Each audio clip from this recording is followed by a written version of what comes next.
I'm standing tall for Canada. Hello, bonjour, this is Andy Kim.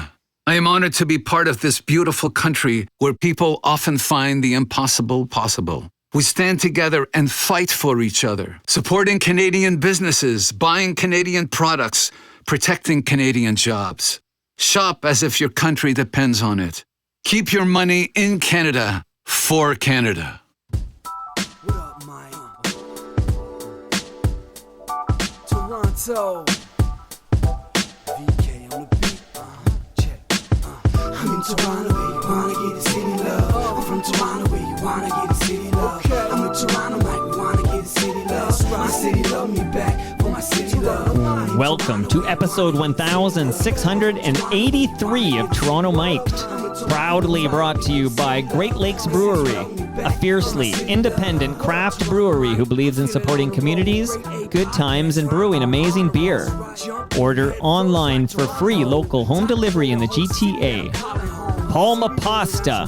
Enjoy the taste of fresh, homemade Italian pasta and entrees from Palma Pasta in Mississauga and Oakville. Yes, we are open. An award-winning podcast from Monaris, hosted by FOTM Al Grego. Toronto Maple Leafs Baseball.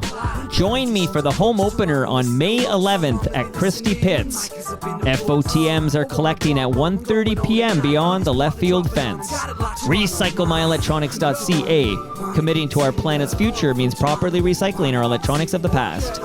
Building Toronto Skyline, a podcast and book from Nick Iones, sponsored by Fusion Corp Construction Management, Inc. And Ridley Funeral Home, pillars of the community since 1921. Joining me today, making his Toronto Mic debut, it's award-winning filmmaker Kire Paputts. Kire, how you doing, buddy? How's it going, Mike? Did I nail Paputts? Paputts, pretty close. You know what? You told me this as we met outside, and I said, oh, that's easy. I took it for granted. I was so worried about getting Kire right, I forgot to focus on... Say it one more time. Paputts. Paputts. Okay, nice to meet you, man. You too. I'm going to just tell you off the top, we're going to get to know you better, and we're going to talk about this most recent documentary that you have created, but I'll tell you, I can't remember who reached out to me, probably like a PR person, or somebody said, hey, watch this documentary. They said, it's about people in Parkdale. I was born at St. Joe's. Okay, I don't know if they give me any points here. I don't know. Shout out to St. Joe's. The documentary is called Always Had a Nice Time. And I'm watching this thing, and I absolutely loved it. So kudos to you, man. Thanks, man. It touched me immensely. Yeah, I think there's a lot going on there. Well, there's a lot going on in this convo here. We're gonna find out a bit more about you, and then talk a little bit more about Always Had a Nice Time. The hat you're wearing right now says Exhibition Place. What's the significance of this? Is hat? Official grade. This is like when I used to work there. This was like the cleaning staff got to wear these hats, and so I worked there one summer. It was like my first part-time job, maybe. I was probably like 13, 14. That's young. Yeah, super young. I was 15 my first year I worked at the CNE. Yeah, getting paid like, what was it, $6.40 an hour back then or something crazy? Well, I feel like I'm a lot older than you because I can tell you minimum wage when I worked at the CNE was like $3.95 or something. Yeah, it wasn't that low. But I know. Well, yeah. I'm 50, okay? But okay. I can tell you we were paid by Ardo Gadaro of Astro Zodiac's Enterprise. Ardo Gadaro is now in FOTM. You're now in FOTM. Kire, welcome to the club. Yep. But he paid us $5 an hour, and we felt like we were robbing a bank. Oh, okay. And what were you getting paid? $6.40 an hour, maybe. Okay. But I mean, back then, it was like great. You were doing all right, man. You were doing all right. I'm Joe Cocker over here, doing all right. Joe Cocker's going in the Hall of Fame, Rock and Roll Hall of Fame. About time. Yeah, come on. He gave us the theme to the Wonder Years. It's true. He was a lot of things. I'm surprised he wasn't already in it. I know. Jeez, but you're feeling all right here. Okay. So, Kire, why only 1 year at the CNE? Why not come back? I think I got a job at McDonald's, which was closer. I went CNE to McDonald's. Did you? Were you in the back, like a line? Yeah, Yes. and weekends I would be there at 6 o'clock to open up for the Oh, yeah. breakfast, and Yeah, I would yeah. do 6 to 12, and then 6 to 2, I think, or something, Saturday, Sunday, and then pick up other shifts along the way. But I went C&E McDonald's, and you did as well. Please tell me, was your third gig a grocery store? Movie theater. Oh, I know. Get out of my basement. Actually, you know Kire. what? No, I lied. There was a grocery store. You know What? what? Yeah. Are you fucking I know. kidding I'm me? not. And I got fired. My buddy got. That's a whole other story. See, I didn't get fired. I Yeah. quit. But which grocery chain? It was a no frills. Okay, no frills. All right, so I'm going to just shout out the Galleria Mall where I worked at the Food City and then converted it to a Price Chopper. What a great mall. Yeah, now it's big condo plex is going up there know. now. That's Toronto. FOTM Shari Kasman did a great little art piece on the Gallery Mall because it was completely stuck in time. Like I know. it's too late now, but we need to go back and make a documentary about this mall that was just frozen in frozen in Yeah. the 70s. Yeah. I'd say it was unbelievable. I man, if it was still around, I was allowed to shoot there. I'd make a whole film there. It'd be great. You know what? Let's go back. Work with me on a time machine. Sure. And Kire, let's do it. All right. How many what percentage of people mispronounce your first name? So your first name is spelled Kire, and it's pronounced Kire, because of course I nailed that one. But what would you say, like of 100 people who are calling you but only reading your name, how many know it's Kire? 100 got it wrong. So over 100. Unless you're unless you're like Macedonian or from that region and you kind of know it. Right. Other than that, forget it. Yeah, it's always Kire or Kiri. Yeah, my initial thought was Kiri. Yeah. But it's Kire. So my friend, maybe help me out by giving me a little of your, filmmaking origin story, and we're going to kind of maybe talk about your bio on our way to Always Had a Nice Time, and then we're going to spend a nice time talking about Always Had a Nice Time since it touched me immensely. Yeah. I mean, I was always messing around with a video camera ever since I was like, I don't know, 6 or 7. We just had the family camera, and we just let us use it, just like kung fu movies and just dumb stuff like that. Just kind of kept with it. I went to Ryerson, now TMU, for film production. Outside of that, I made a few short films. My first short outside of university was called Animal Control. It did pretty well, premiered at TIFF and other festivals worldwide. Wait, so they showed, what's the word I'm looking for? They Screened? Screened, thank you. Yeah. See, you're the filmmaker here, not me. But they screened Animal Control at TIFF? Yep. That was my first real thing. And then I kept made a few other shorts. What was Animal Control about? Oh, it's like a weird kind of drama / horror film about a guy who works for animal services, and he picks up roadkill all night, basically. And the ones that aren't as bad, he takes them home and like basically stuffs them. So he has like this kind of collage, like it's a whole like basically collection of like dead animals, because he doesn't have any like real people in his life. So it's like him and his dead animals, kind of his family. Finds a dog he thinks is dead, brings it home. Dog doesn't quite die, and he forms a bond with this dog throughout the movie, with like a living thing finally. You know, that's my cup of tea. I feel like that's right up my alley. Yeah, it's pretty explicit and graphic. We had like an actual raccoon taxidermied in the movie, so it's always nice, in the first 5 minutes people are walking out because they can't really handle what is going on. So that was a great film. That opened up a lot of doors in terms of, just trying to get some more funding for other things. I did some other shorts, and then the big thing was I started working on a documentary with Colin Brunton, who had started it, called The Last Pogo Jumps Again. Okay, let's slow down right there. So I was recently the moderator of a panel discussion in the Red Room at the concert hall at the Masonic Temple at 888 Yonge Street, because Gary Topp put out a book. Gary, I think one of their first employees, the Garys, I think it might have even predated Gary Cormier, is Colin Brunton. Yeah. And Colin Brunton came over here, and we had a great chat, and I had a lot of questions about The Last Pogo. He actually gifted me, I'll show you, Kire.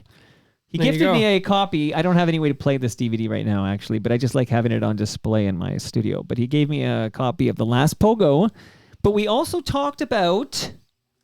Dun, dun, dun. The Last Pogo Jumps Again. So please, in explicit detail, what was your role in The Last Pogo Jumps Again, Punk's Last Waltz? So tying in Gary Topp, Gary Topp's the first person who So I also made a doc about my family that was pretty personal and pretty raw.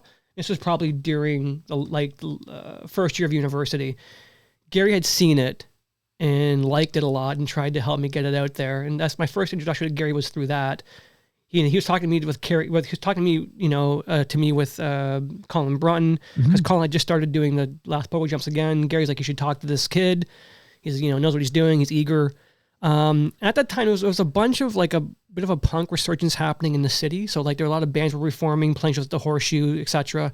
So I met Colin at one of those Horseshoe shows. Colin's like, well, can I just interview you as my father was in the Viletones, one of the more, of course. Yeah. Okay. Yeah. So that was my in. So Colin's like, let's talk to a kid who is a son of a Viletone, see what that was like being, brought up. And then we did this interview. And after that, Colin just kind of needed help with stuff. He was like, because he was working full time on, I think at that point he was on Little Mosque on the Prairie or one of those kind of CBC shows. Yeah, I think you're exactly correct. Yeah. So he was like, he didn't have time to go around and maybe Schitt's Creek. No, not quite yet. Pre Schitt's Creek, definitely right? Because 2013. Okay. Yeah. So he was doing that. He was like, and I was like, pretty young and just wanted to do stuff. And like last year in university, so I kind of did like a co-op through Ryerson with Colin. I worked in the movie for about like half a year. And my job was kind of, at first, was just kind of like tracking people down, researching, interviewing people when Colin couldn't do it. Sometimes we'd do interviews together. And then when I graduated from university, I needed a job. And Colin's like, would you want to edit the film? I was like, absolutely. So I got pretty involved with that. And we worked on this thing at least 7 years. Something crazy like that, Amazing. That's fantastic. The last pogo jumps again. What if I told you the PR company that was telling me all about this wonderful film, Always Had a Nice Time, which we'll talk about in about 25 minutes or so, gives you credit for directing The Last Pogo, made well before your birth. I felt like writing a correction. I think you mean Last Pogo Jumps Again. Yes. For sure. Details matter, right? Yeah. Kire, come on. We're here to correct the public record here. But okay, that's a cool fun fact. And then maybe shout out a few more things you made before Always Had a Nice Time. Yeah, so my first narrative feature was a film called Rainbow Kid that premiered at TIFF, played a bunch of other festivals, was released for a company called A71 that's no longer around, they're defunct, but that happened in 2015. And then made a second feature called The Last Porno Show, which premiered at TIFF in 2019. It was supposed to have a bit of a limited release in Canada and the States, but then of course COVID came along and basically ended all of that pretty quick. So pre-COVID though, The Last Porno Show premieres at the 2019 TIFF, right? Yeah. How do you keep getting these films into, because the Rainbow Kid was at TIFF as well. I don't know if you mentioned that 2015. So how do you keep getting these films into TIFF? A couple of people who were in this basement last week, Avi Federgreen and Stu Stone, were talking about how they had these aspirations to get their movies into TIFF and they didn't make the cut. How do you keep getting into TIFF? At the time, I think a lot of it is just like who's programming, what are their sensibilities. I think at the time Steve Gravestock was the main guy there. He just liked what I was doing. But that, again, it changes, people retire, people pass away, things change. And then, you're kind of at the mercy of the, I think, sensibilities and tastes of whoever takes over. Right. So I think in that regard, I just got kind of lucky because we didn't get, Last Porno Show got zero press that year. Like no one would talk about it, no one would touch it, but Steve Gravestock, bless his heart, he thought, he saw something in it and it's like, this should be played here. And he did. And people who see it really like it. It was just kind of, trying to convince. What's it about? Oh, The Last Porno Show is about a young aspiring actor who inherits the last adult cinema from his estranged father in Toronto. And basically what happens is he really wasn't raised by his father. He was taken away at a young age, and he has a lot of resentment towards his dad and what happened. And so getting to kind of like take over this theater, he kind of learns about his father, who he was. And at the same time, he lands this role in a movie that is kind of similar or pulls a lot from, I think, his father and who his father was. So he kind of, in a weird way, kind of takes this method approach and kind of becomes his dad for this role while also running this adult movie theater. and it kind of goes off the rails from there. Again, right up my alley. Yeah. And I think this is, again, the first film I ever saw from you was this most recent effort, Always Had a Nice Time. And there's something raw about it, something genuine. Like it feels authentic, like a real slice of Toronto life. And I think a lot of us are craving that. Like in this world of like AI slop and overproduction and smoke and mirrors and bullshit baffling brains, I feel like this authentic slice of Toronto life, that's the sweet spot. That's what a lot of us are looking for. I hope so. It's tough. I mean, it's really hard to get out there, and no one will touch the film. So I'm happy that you enjoyed it, and I think people want that. No one will touch the film except Toronto Mike. Yeah, I mean, people. It's funny. People who do see the movie really respond to it, and they really get something out of it. I think it's just trying to convince the larger entities out there that this is worth gambling on or promoting. Well, so this is all excellent teaser, because basically once we're going to get you to that film, I have a few more curiosity questions. Then I'm going to give you some gifts for being here and just make an announcement to the FOTMs listening. And then we're going to talk in excruciating detail about this movie, because I like the deep dives here, okay? We're not doing the 5 to 7 minute hits here. So, is the last porno show the last movie you made before Always Had a Nice Time? Yes, it was basically...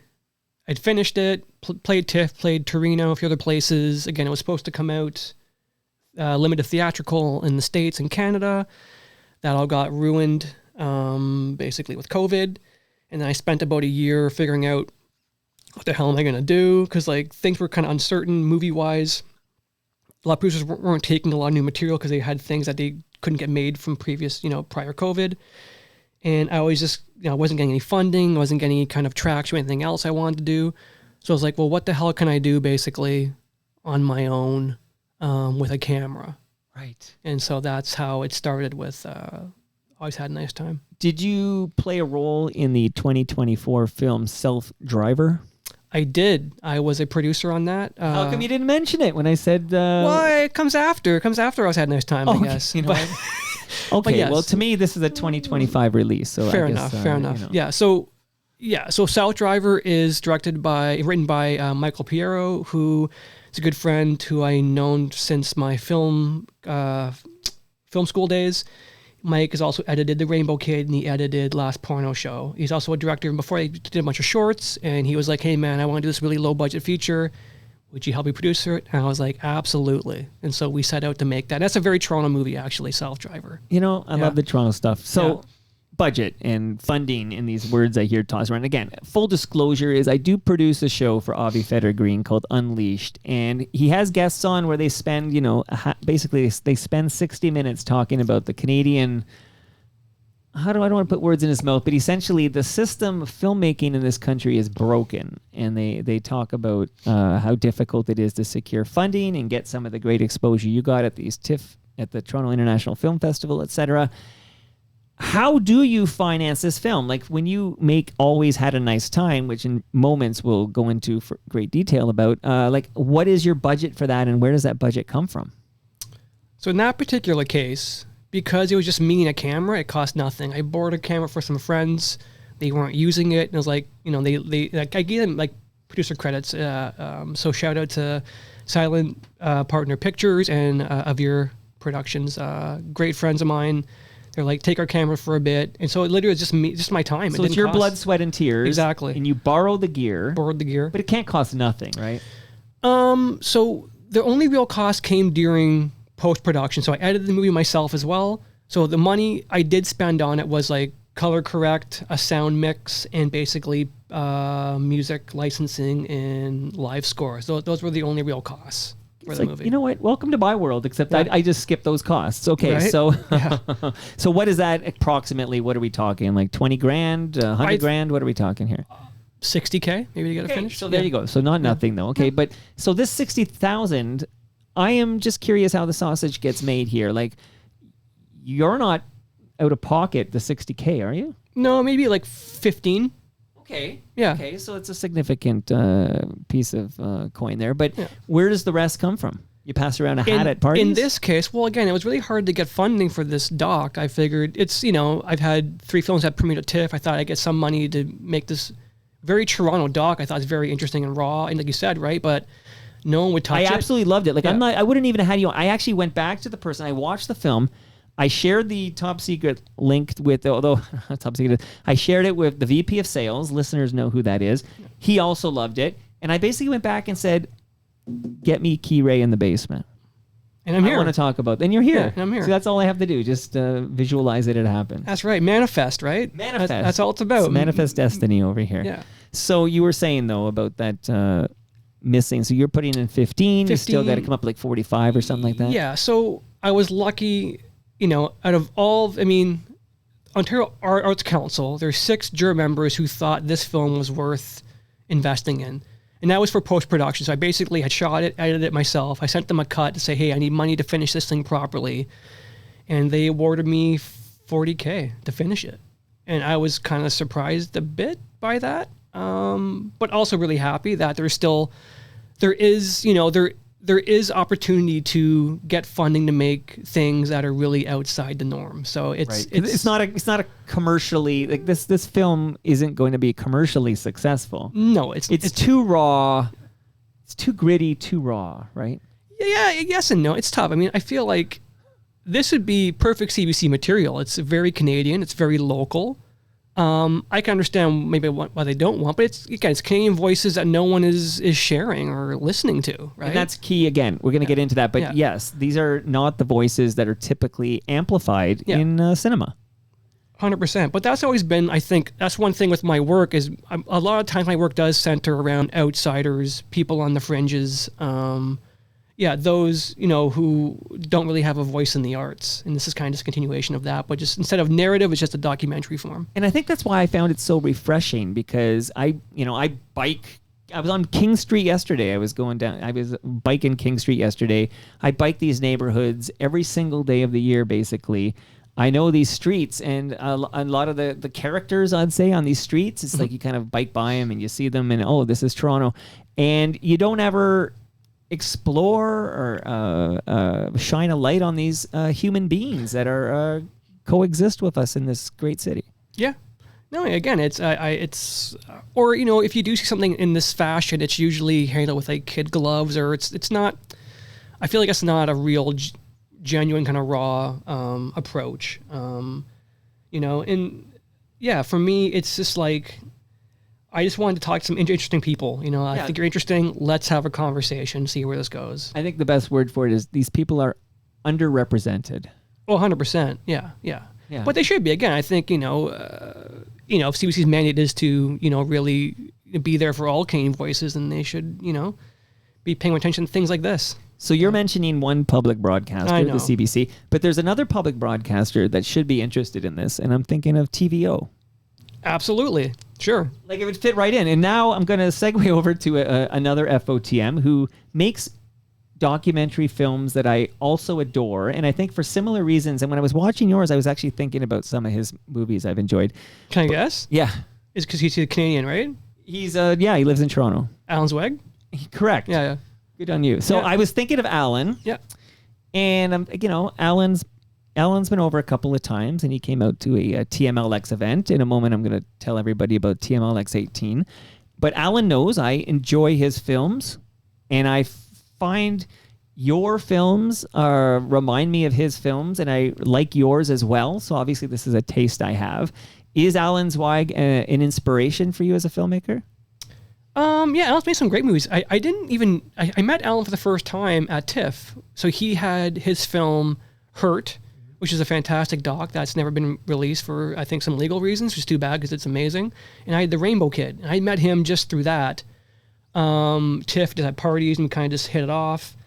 Alan was one of the first people I showed a cut to of Always Had a Nice Time, and I was asking him some stuff about that. Okay, so what a small world, right? Yeah. Like, so this is as I'm watching, I'm like, oh, this is kind of like the guys, like the guy in Vinyl or whatever. You kind of get to know this character in Vinyl, and then and then I'm thinking of you, and there's another filmmaker, and I could butcher his name, Alan King. Do I have the right name? Oh yeah, Alan King, great, another great filmmaker. So there's a guy who, whenever TVO would air an Alan King doc, I was there for it, and because I knew it'd be good.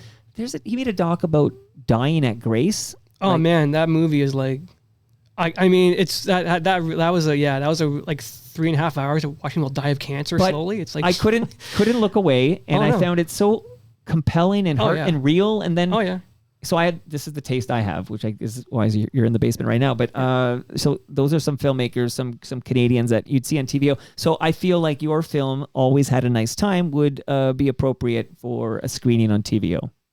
Yeah, I agree. I think me and Alan, I think we have different approaches to film because Alan's very much a part of his own movies. I try not to be, but like Michael Moore style. Yeah, but I think with Alan, I think we're interested in the same worlds, same kind of people, right? I think that's what Alan's made some fantastic movies, and I remember watching Hurt at TIFF, and I have no idea what I was watching, and it's like, this is fantastic. So yeah, and Alan's been a real strong supporter of this film and my other work. So any other inspirations, as you're talking about a kid with a video camera, I'm thinking, oh, that's like the Spielberg story, right? Yeah.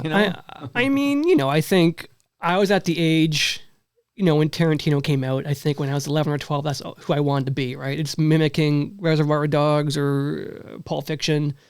I think I was lucky. A lot of my film taste came from my dad, who had, I think, really good taste. I was watching things at a very, very young age that may be too young to watch, but definitely left an impression on me. Yeah, you're like 8 years old watching like Straw Dogs or whatever. Yeah, or Pink Flamingos or something crazy. Really, yeah, right. It's kind of like really raw out there, trash cinema, and like that had a huge impact on me growing up. So do you want to shout out just before we segue over to the Always Had a Nice Time deep dive?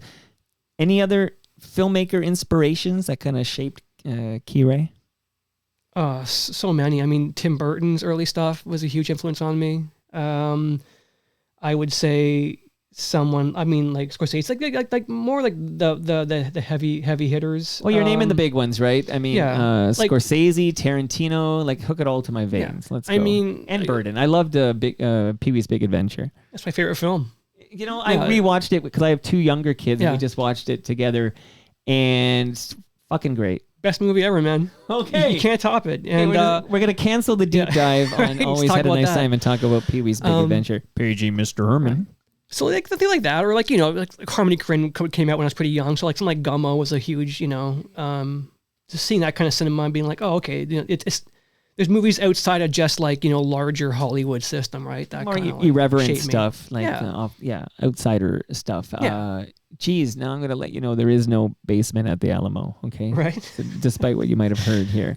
He was dear friends, Paul Rubens was dear friends with Elvira, whose real name is like Cassandra Wilson. I'm going to go with that because I could kind of see it. Cassandra's right. I'm not sure about the last name though. Yeah, okay. Cassandra Wilson could be it. But what I didn't realize till this reviewing with the kids is in the biker mama. The biker, yeah. That's her. Yeah, but for some reason, I guess, you see it sometimes mainly as a younger person, and then you don't connect these dots. But yeah, that's Cassandra. Well, there's no makeup. There's no. Oh, you know what? While you talk, by the way, because in my mind it's Cassandra Wilson, but it might not be Cassandra Wilson, and I feel like we need to get this exactly right. Yeah, we should get it right.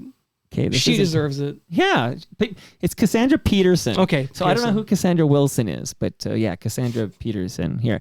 And then also, this is funny. I was on a Plex server or whatever, just watching some old news radio episodes, like just to pass the time. Like it's in the background while I worked on some stuff. I got news radio on because I really liked Dave Foley from Kids in the Hall, but I liked Phil Hartman, and he's in that clique too. That he's a big part of the early Pee-wee. Well, he co-wrote the script. Yeah. He's at the little cameo at the very end. Yeah. He's great. Phil Hartman's great. Great guy. Gone too soon. Good Canadian. And it's funny to see him and Dave Foley in this in news radio. A couple of Canucks going at it. Big American sitcom. Okay, so here's the deal. You taking notes here, Kire? So the Toronto Mike Listener Experience 18, aka TMLX 18, is happening May 11th. That's coming up. That's 2 Sundays from now. Everyone is invited. We're going to collect Beyond the Left Field Fence at Christie Pitts for 1:30 p.m. So take notes, everybody. Sunday, May 11th, 1:30. We're going to witness history. There's a Japanese woman named Sato who's going to pitch for the Toronto Maple Leafs baseball team. This is the first time in Canada a woman has played professional men's baseball. So it's going to be a big deal. It's going to be a great afternoon. Everyone is invited. I have a gift for you, Kire. This book, courtesy of Toronto Maple Leafs baseball, that's the history of Toronto Maple Leafs. There's a lot of great Toronto history there. They used to play on the island.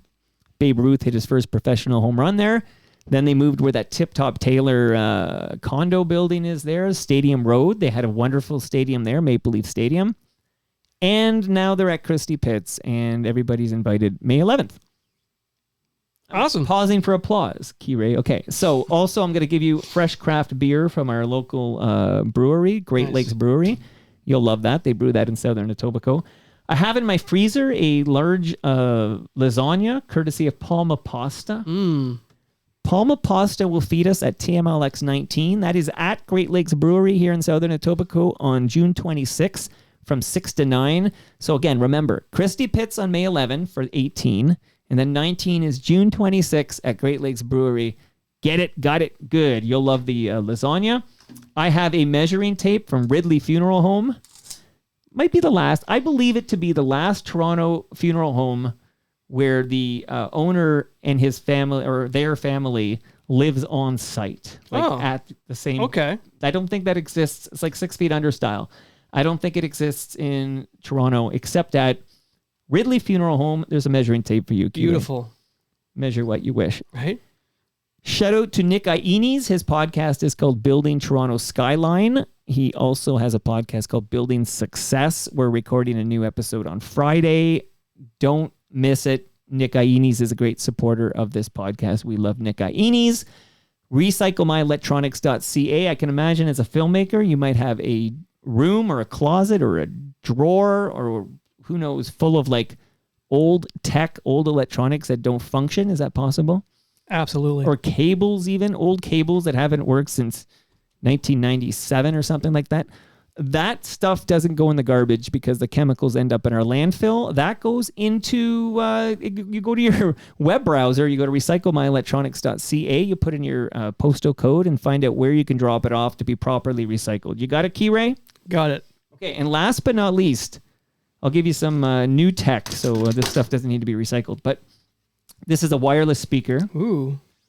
It is courtesy of Moneris.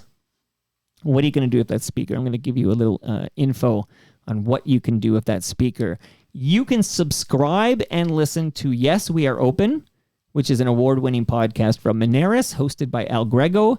Al went to Regina, Saskatchewan. Have you, Kire, ever been to Regina, Saskatchewan? Not yet.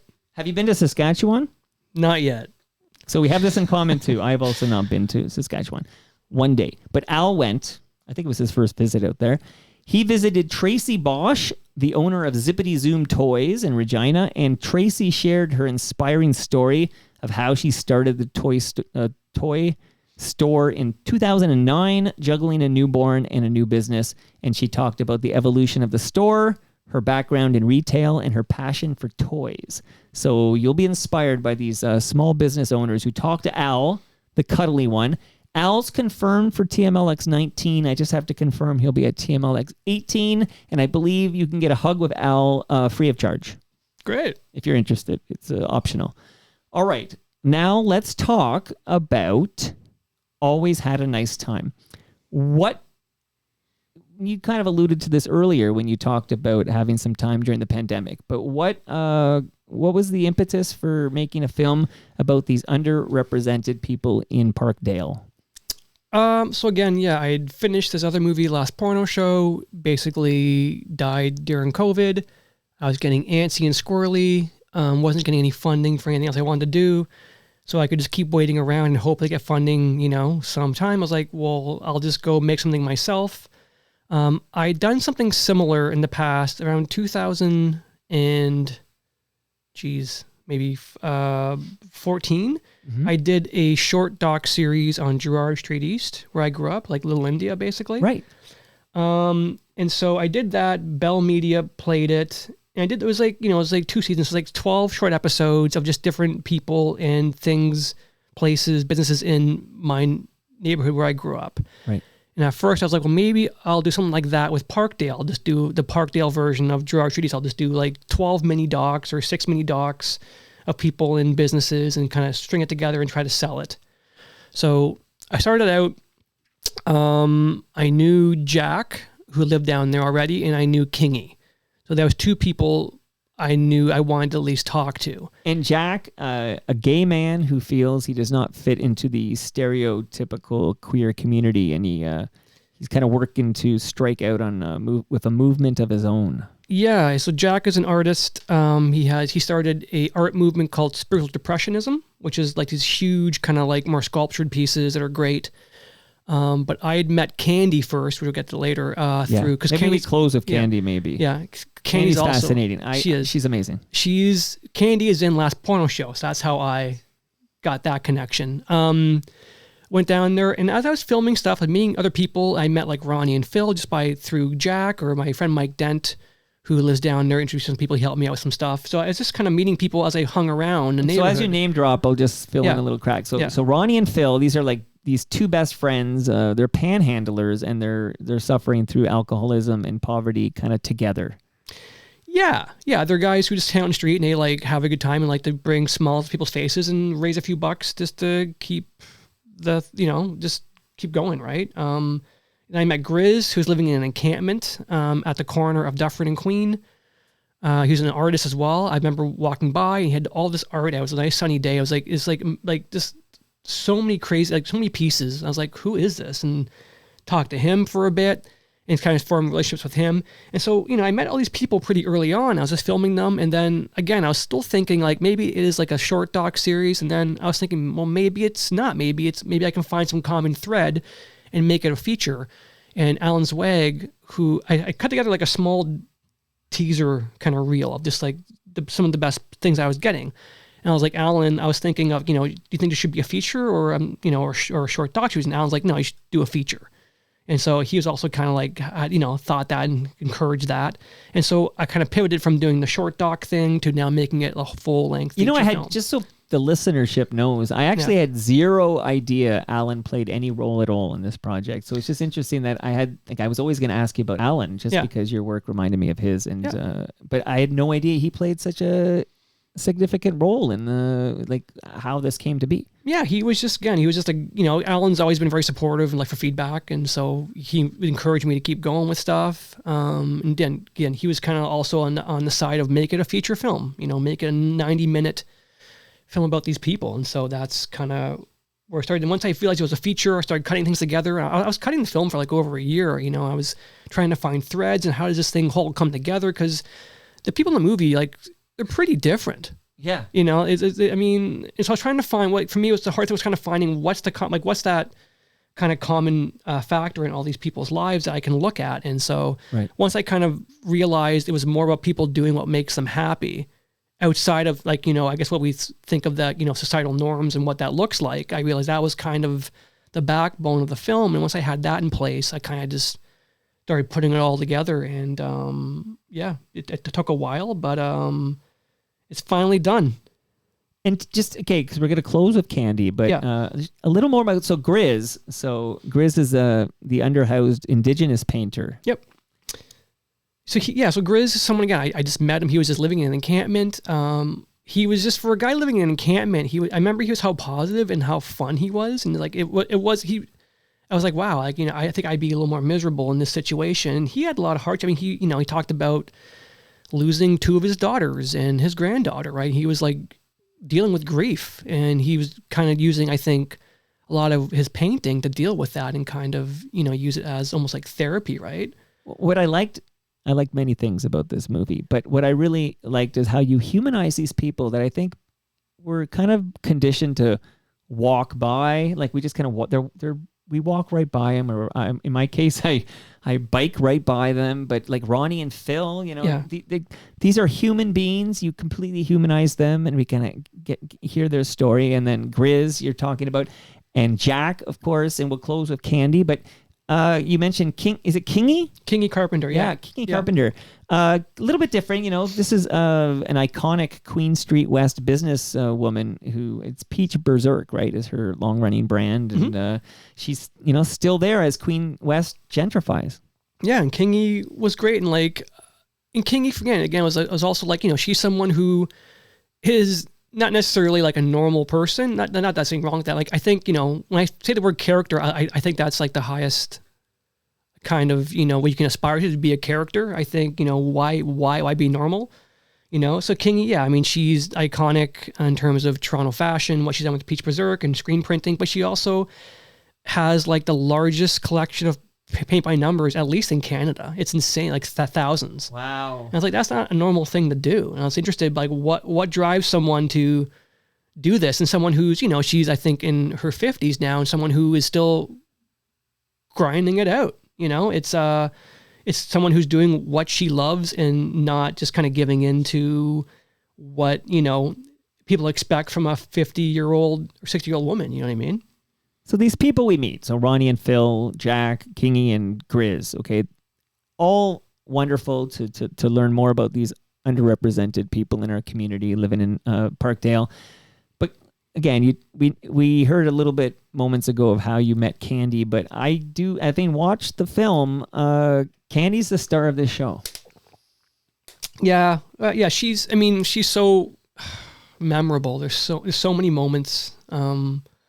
With her. And I remember one of the first things I filmed was the Jack kind of transforming into Candy to go out. Okay. And it was that scene I realized I had something pretty special. I was like, okay, this is actually really interesting. And I was like, got really excited because like at first when I started making this doc, the first few days I went to Parkdale, I got nothing interesting. I was like kind of running around. I was like having second doubts. Maybe I shouldn't do this doc. And then it's, it only takes one thing to be like, no, actually, I'm on the right track, and that was that for me. And yeah, I mean, Candy has opened up my eyes, and Jack in particular, both of them, just to, what it means to live your life to its fullest and do what you want to do, and without worrying about repercussions.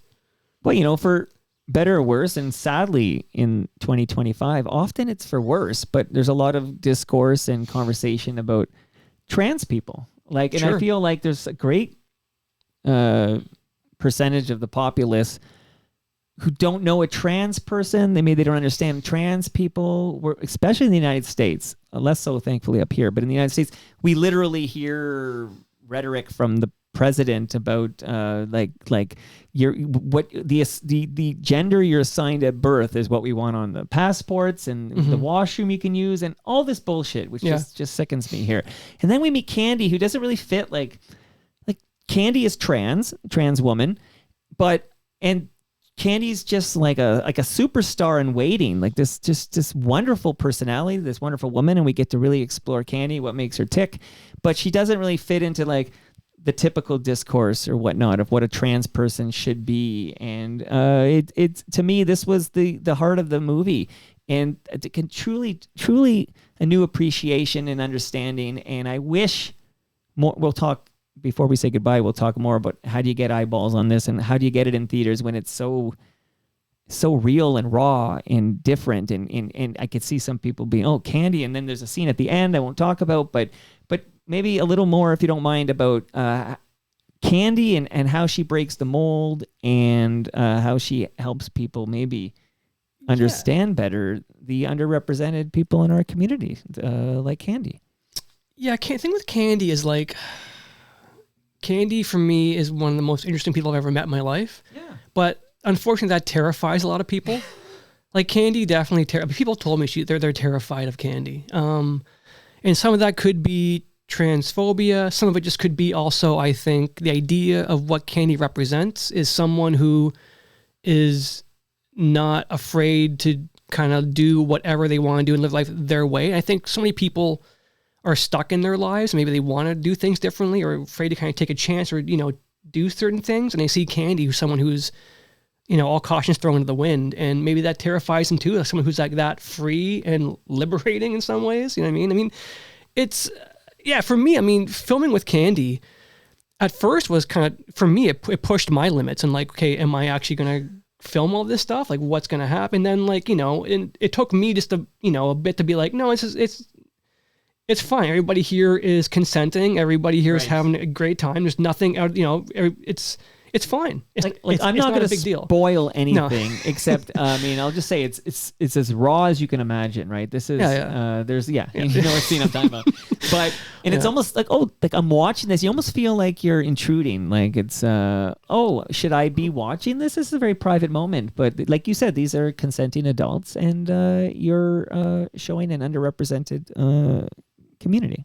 Yeah, and I think, I grew so much as a person just by doing this film and working with Candy, being like, I never thought I'd be filming half this stuff. And then, but what do you do? I mean, like, the thing with documentary is like, I think if you want to do a real documentary and be honest, you have to go wherever the content takes you, even if it means kind of pushing you outside of your own comfort zone, right? And that's what, for me, it was at first. And now, by the last scene in the movie, like, I was pretty desensitized by most of the stuff. So I was kind of like, this is another, another day at Candy's, right? And, but it definitely took some time to get there even for myself, Yeah, I think Candy's a superstar. Like it's a superstar, and you're here to let us know about this superstar. Yeah, like an unknown superstar. She's, she's self-proclaimed. She's, the Canada's biggest whore, right? And that's what she wants to be known as and what she wants to do. And I'm like, if I can help make her that or get her closer to that, then I'm happy to do that, right? Yeah, like whore, literally, I'm trying to remember now. Is it a necklace, like a whore necklace? I'm trying to remember. There's it's like a sticker. A sticker. I'm just trying to. I'm trying to remember here. But okay, so we meet basically in the Parkdale community and Toronto. This is Toronto mic'd, so we kind of talk like everybody knows Toronto. But basically, it's a community. And again, the hospital I was born at is in Parkdale, but I wasn't raised in Parkdale. I was raised in York, not York region, but the borough of York. So, but I spent a lot of time in Parkdale. Love Parkdale. But we meet Candy, Ronnie, and Phil. We meet Jack, Kingy, Grizz, and then in like over like 90 minutes or whatever, we spend time, and it just feels very raw, and it's an underrepresented group that you get to explore and appreciate. And all in all, I left this film just wanting to share it. Like I just wanted other people to see this. Like this exists. And again, I said this off the top, but kudos to you, because I don't know where it airs. Like we just talked about CBC Gem or whatever and TVO, but it's not exactly. Like it's not Disney here, right? You didn't Disney-fy this story. No. So, but I also feel like I will say I feel like what I'm showing is no less upsetting than watching the 6 o'clock news. Honestly, you turn on like the National, and it's like there's so many things happening in the world that are way crazier than what I'm showing. But for some reason, because I think a lot of it's to do with sex, and I think as Canadians, I think we pride ourselves on being pretty progressive, but I don't know if we're as progressive as we think we are, or we're not quite there yet in some ways, especially when it comes to sex. And interesting, right? Because this is a transgender woman, so is it just doesn't fit our norms or whatever? I think it's what it is, because I think people, they think of trans and they think of like that show, sort of that that was again more kind of a sanitized version, like what we normally see. And Candy is like basically takes the trans mold and just like destroys it. And it's something totally not what we're used to. And so I think that, again, for people is just not something that maybe they're uncomfortable with how they should react to this. Like, what am I watching? How should I respond? Should I, should I be sad by this? Should I laugh at certain moments? Because I think there's a lot of humor in this movie. Yeah. And for me, it's always fun. Like, it's almost like, let's see who's willing to like go along with the humor and, and just give into it and not get too uptight about should I laugh or not, because I think we're never laughing at the people in the movie. We're kind of laughing with them, right? 100%. Yeah. No, and that's, they're not the butt of the joke. No, absolutely not. Now, please tell the listenership who now want to know what the heck Mike is all in love with here. How does one watch Always Had a Nice Time? So at the moment, the only way you can watch it is by signing up for my mailing list. So www.madebyotherpeople.com, which is my production company. If you sign up for a mailing list, you'll be sent a link to the movie and you can watch it for free. I like how you added the www. Like, I feel like you're too young for that. You know, I think about my dad who can barely use a computer, so I'm trying to make it easy for like the older generation who might not quite have Right. have that experience. Well, shout out to the Vile Tones. Okay, Yeah. so that address again is what was that address again? www. You do that again? Yeah. Okay. Made by other people. Madebyotherpeople.com. Yeah. So you go there, you sign up for the mailing list, you'll get an email with a link to watch Always Had a Nice Time. And then talk to me. Like I went on Blue Sky, so I watched it, and again, I went on Blue Sky right away, and I was like, I just watched this film. I said, I couldn't believe it. Like I was just like, this is what I'm hungry for. Like I don't need Disneyfied version of this and that, and polished this and glamour that. Like this was so raw, real, and authentic, and and it's such a slice of Toronto that is underrepresented. So I was really appreciative that you made this movie. Thanks. I had a lot of, honestly, of all the things I've done, I had the most fun making this film. Just me and a camera and talking to people. It was the most fun I've ever had making any kind of project. So when did it wrap? Like when did it wrap, and have you talked to Candy since? Oh, I saw Candy I saw Jack last week maybe. It wrapped up again because I didn't really have a deadline. Like I was trying to get like no festival would play this film, so I was trying to get the festivals. I kind of want to talk about that at the same time. So maybe you'll let me multiverse here, Sure. but like maybe share any frustrations, because I mean you're giving away this movie just so people can see it because you're proud of it. No one will touch it. Right. Yeah. So that's where I'm going. Like, why won't anyone touch? It's just because, is it possibly that they find that scene is too controversial? These consenting adults, it's still too controversial on some level for mainstream media. I just think they're cowards. Honestly, it's like distributor, I can understand. Yeah, they're not going to make a sale to CBC. They're not going to make a sale to Bell with this, unfortunately. But they should. Again, I feel like if CBC's, wants to put their money where their mouth is and actually be representing all Canadian voices, this is definitely something that is unlike anything else. So, but, it's not going to happen. So I think I can understand from a money perspective why maybe a distributor wouldn't want to touch it. Festivals, though, I feel like festivals, it's their job to kind of go, to want to champion, stories and films that are trying to go outside the norm. Again, I mean, the programmers at TIFF who I liked my work are either retired or passed away. So when I submitted this film, they just said no. So again, I don't know, what their tastes are or what it is. But they don't give a reason, right? They just say no. It's just, and I could have asked, but I was like, at that point, I don't care. You don't want to play it, don't play it. Then I'll find another avenue. But literally every festival, whether it be big or even the smallest film festivals, like no one would touch it. And I was disappointed. Not totally surprised in some ways, but just disappointed. I feel like someone should have saw something in this and go, this resonated with me. I think audience will, it'll resonate with them as well. So I don't know. We're in a weird time. I don't know. Well, they're getting it. They're wrong on this one. Okay, I'm here to tell you the mainstream places that would air such a film are getting it very wrong this time. They're wrong. They're wrong. Okay, so we agree on that here. Okay, so now it's people sign up for the mailing list. They get the link. They get to consume it. Is there any plan down the road, or you're moving on to the next project now? What's going on with Kire? I feel like a lot of my work is one of those things. I hope at this point, like it'll eventually kind of find more of an audience and get more, just noticed that way. I think this film, the more I build my mailing list, the more people will get out there and hear about it. I just hope it'll spread. Like I was out in Parkdale 2 weeks ago, like putting up flyers on billboards or not billboards, get telephone poles. It's like scan this QR code and watch the movie for free, and so that got some traction. So I'm trying things like that. But yeah, I feel like the film, it'll live there. And part of me also, at first, I was trying to take more of a traditional route with distribution, but that's also kind of broken in Canada in terms of how that works. That's a whole other podcast. But that might be, and again, I produced this show for Avi Federgreen, but would you return to this very basement for an hour chat with Avi Federgreen? 100%. Talk about just, because I'm going to send a note later today. Yeah. Avi, you got to talk to Kire, and I think that you guys would have the most amazing conversation. And again, I'm speaking as a complete outsider, but I feel like both of you guys on the inside, it would be compelling. Yeah, no, for sure. But so I felt like, again, it wasn't any traction regular distribution wise. So I felt like, and also I felt like making money off this movie kind of felt weird.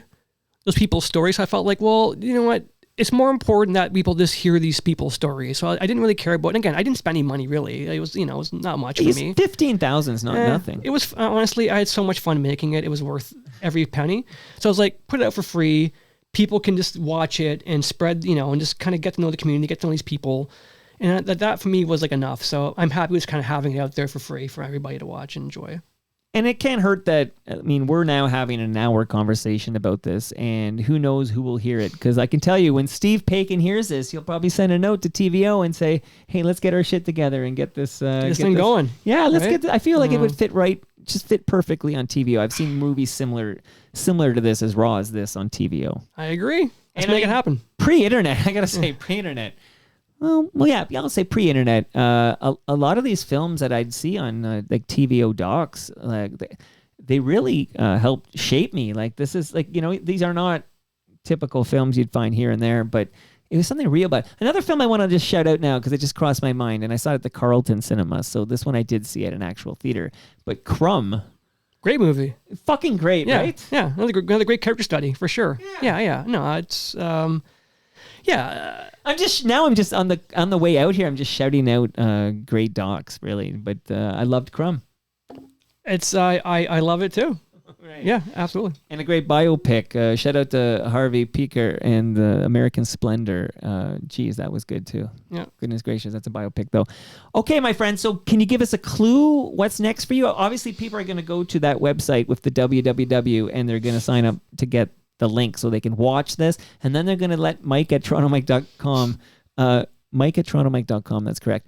Let me know what you thought, and we can have a little chat about this. Candy, Ronnie and Phil, Jack, Kingy, and Grizz. I don't know if I would have learned about these people I bike by on the reg if you didn't take the time to film and share. So you did that. I watched. I think that's half the battle, because I wasn't thinking Kire until I watched the film, and then I went back and said, how do I get Kire in the basement? That's how it went for me. So somebody hearing us chat right now might do the exact same thing. Watch the doc and then be like, I want to talk to Kire.